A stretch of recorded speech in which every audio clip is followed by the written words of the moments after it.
And good evening. Welcome to the spring play. We're doing things a little differently this term, so tonight we are reading 3 plays by student playwrights, Marcus, Ian, and Sami, performed by our all-volunteer cast of actors. The first play tonight is Music Can Make You Lose It by Marcus Recklinghausen. Carson, Wells, and Anton are walking to the library during their free block to study for their Spanish test next period.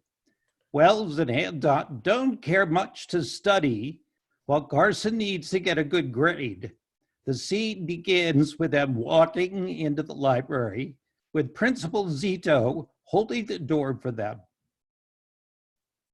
Carson, Wells, Anton, how are you guys?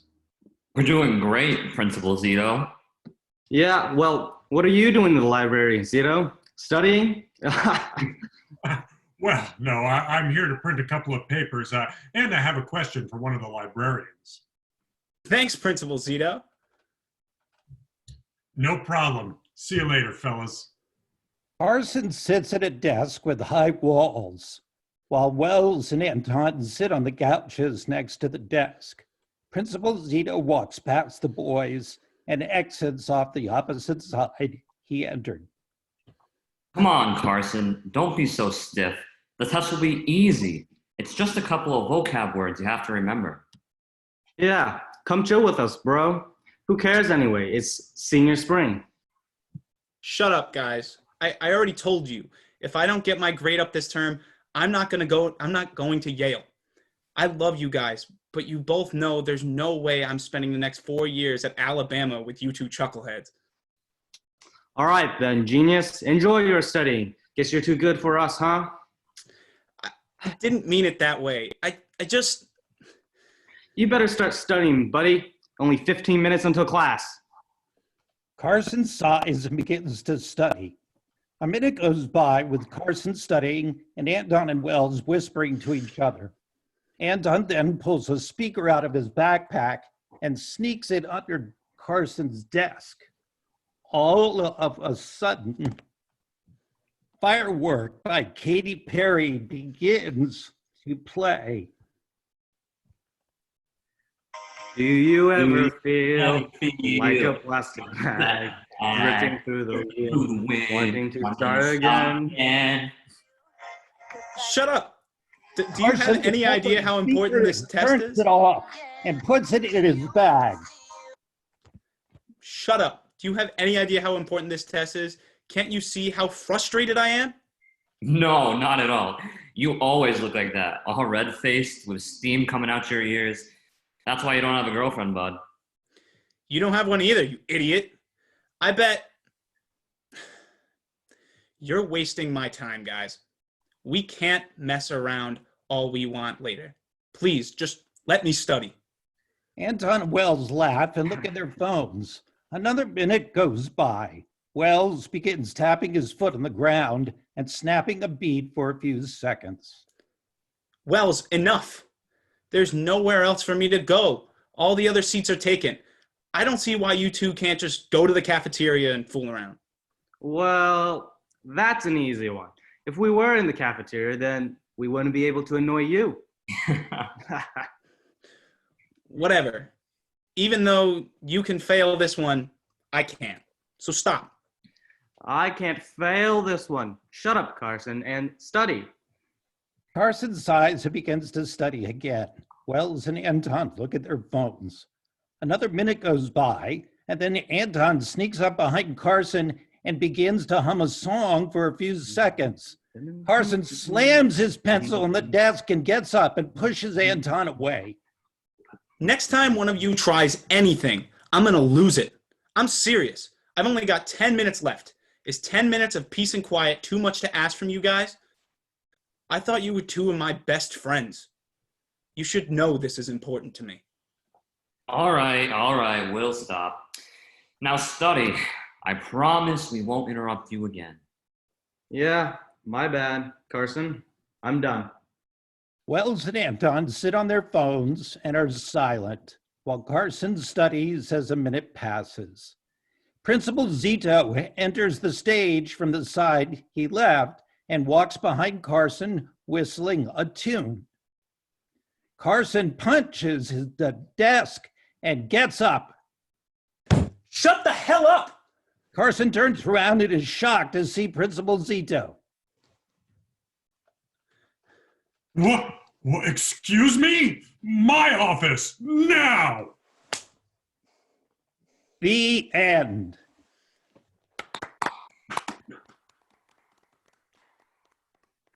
Bravo! Our next play is called Out of Order by Ian Haley. The stage is dressed as a royal palace with large windows and thick curtains. The set has gold-painted fixtures and crown molding. Light streams in and paints the hardwood flooring. A man in late 19th century formal wear waits eagerly outside a set of double doors on stage right. He wipes his forehead and checks his pocket watch as a man in a red uniform proudly steps through the double doors and pauses.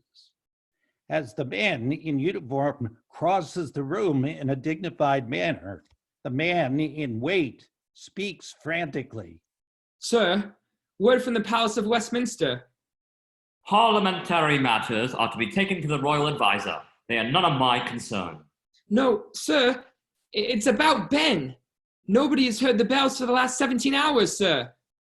Then figure it out, Pert. You don't need my approval to use your common sense. I'm sorry, sir. I shall be back with updates. Don't bother coming back until you personally hear the bells. Big Ben is now your priority. You must see it repaired, Pert. Now be on your way. Right away, Mr. Williams. The doors slams behind him. Scene change. There is a consistent sound of wood creaking and gears. The stage is dressed with a large turning gears and scaffolding with a backward clock face in the backdrop upstage. There is a man in an old leather shoes, baggy pants, and white shirt with the sleeves rolled up. His face has grease and soot on it, and he coughs into a rag as Pert enters from a creaky trap downstage. You there! Are you the man responsible for maintaining Ben? One of the men, yes. What is your name then? Regis Lyons, and who might you be? I am Charles Pert, and I'm here on behalf of the Crown. There is a creak followed by bang that causes Pert to briefly lose his balance. I figure someone from the palace would show up eventually. I've given every component a look, and I simply cannot find the issue. The bells are all in decent condition. It must be something in the system. I, nor my superiors, are horologists. This is why we hire gentlemen like you for occasions such as this. Are you informing me that incompetency is of concern with regard to your education, Mr. Lyons? Mr. Pert, a clock tower, especially one of Ben's scale, is a complex machine with thousands of components. If even one tiny fixture is too weathered or rusted or cracked, it could shut down whole sections of the tower, sir. It is clear to me that the issue is related to the bell trigger, but it could take days, even weeks to correctly identify and solve the issue.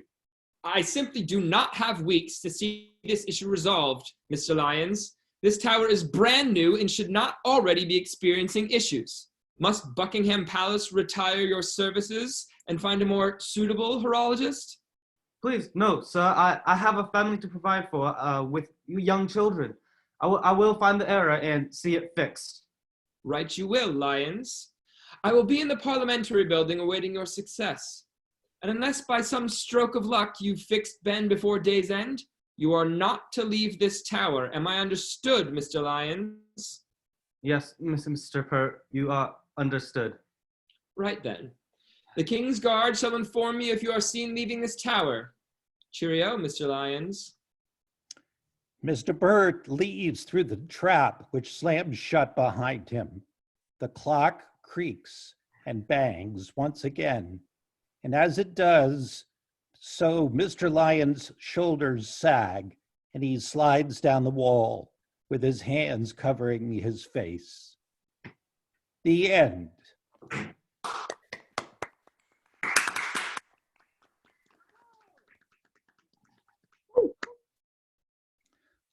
Our next play is called Chateau, Montelena, Chardonna by Sami Hakkarainen. John and Sarah are having a night out for dinner. They are sitting at a nice restaurant with a white tablecloth. They both have glasses of wine. They are surrounded by 4 other couples at different tables. John swirls his wine softly and raises the glass to his nose. I know you wanted me to guess, but I got no clue. Pinot? You might as well have just said red wine. Here, give me. John passes the glass to Sarah. Earthy scent, slightly citrus, oaky afterbirth. Napa Valley Bioche Cabernet Sauvignon. No idea. Maybe let's see what the waiter has to say about it. A waiter walks over to the table. Is everything to your satisfaction? Yes, above and beyond. We were just wondering what wine you chose for us tonight. We were both trying to guess, or at least she was. The wine? Oh, it's a classic Napa Valley Chapelet, a signature Cabernet Sauvignon.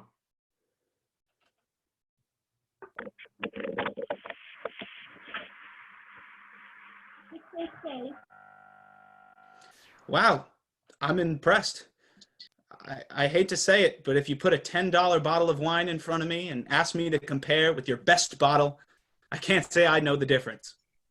Oh, trust me, young man, neither can most of these people. They just like to buy an expensive bottle to impress the lady. Oh, I'm paying for dinner tonight, so that wasn't his goal. Yeah, right, Sarah. You think I'd let you pay for dinner on our anniversary? Oh, John. I love you. John leans across the table and gives Sarah a kiss. I'll let you two be. And if you're thinking about that expensive bottle, it's going to be a $12,000 Chardonnay.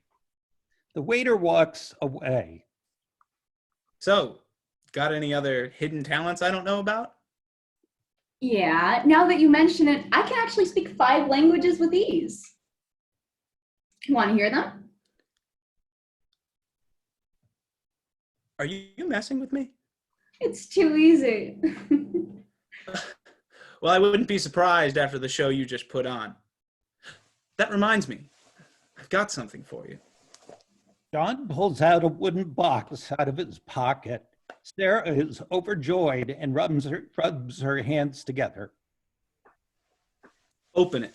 Sarah takes the box and opens it.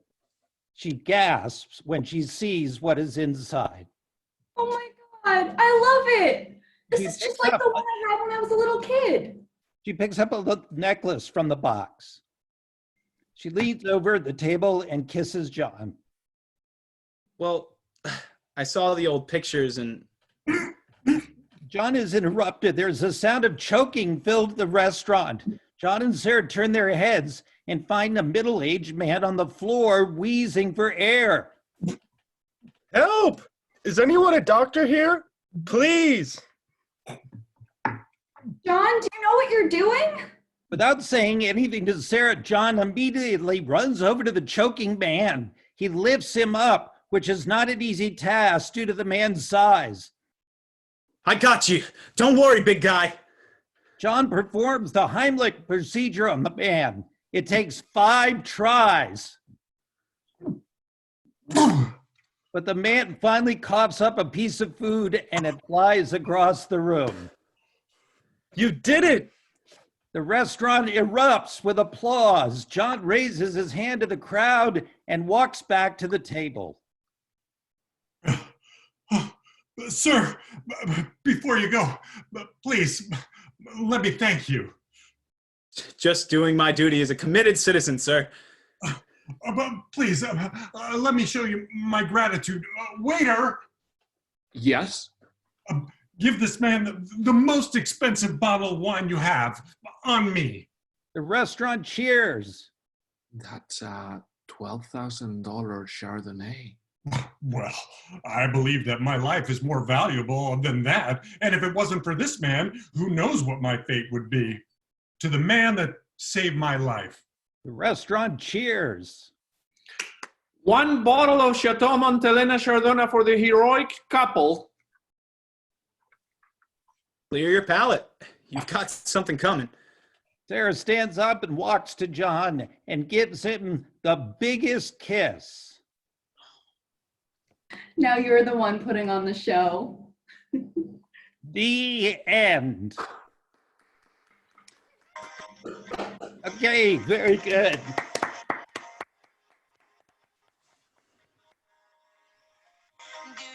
So many thanks to our actors, Ian, Collin, Kevin, Tim, Pablo, Sydney, David, Marcus, and congratulations, playwrights, Marcus, Ian, and Sami. Good night. All right.